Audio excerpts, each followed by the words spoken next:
జనవరి 12, 1988న మధ్యప్రదేశ్ రాష్ట్రంలోని జబల్పూర్లో జన్మించింది ప్రజ్ఞా జైస్వాల్. ప్రజ్ఞుల్ జైస్వాల్ అనే సోదరి కూడా ఈమెకు ఉంది. పూణేలోని సింబయాసిస్ లా స్కూల్లో విద్యాభ్యాసం పూర్తి చేసింది.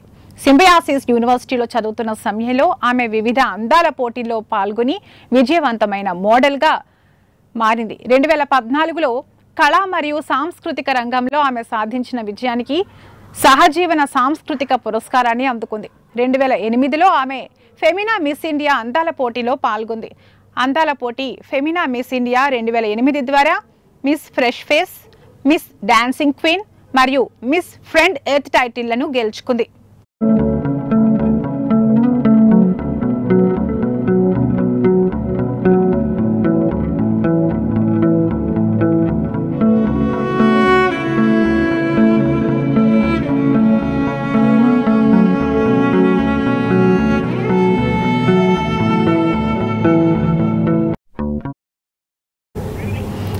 కంచె చిత్రానికి 63వ Filmfare awards, south best female debut, 5వ సైమా ఉత్తమ మహిళా తెలుగు సినిమా అవార్డ్స్, బెస్ట్ ఫిమేల్ డెబ్యూ, 18వ ఉగాది పురస్కారాలు, ఉత్తమ మహిళా అరంగేట్రం, జీ తెలుగు అప్సరా అవార్డులు, జాతీయ చలనచిత్ర అవార్డుల వేడుకలో ఉత్తమ తొలినటి అవార్డులు అందుకుంది.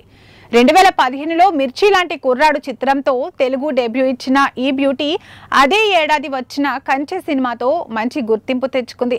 తర్వాత తెలుగు ఓం నమో వెంకటేశాయ, గుంటూరోడు, నక్షత్రం, జయ జానకి నాయక, Achari America, Akhanda, son of India చిత్రాల్లో నటించింది.